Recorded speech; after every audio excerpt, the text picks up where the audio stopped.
You ask Tiger to solve. This deals with linear equations with one unknown. The final result is m equals -100. Let's solve it step by step. Isolate the m. Multiply both sides by 5.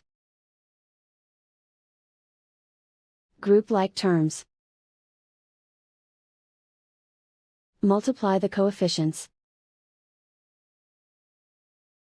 Simplify the arithmetic.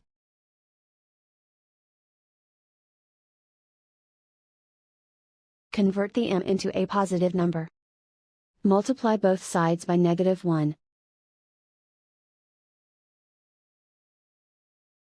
Remove the ones.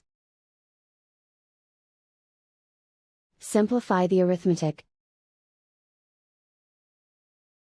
And so the final result is m equals -100.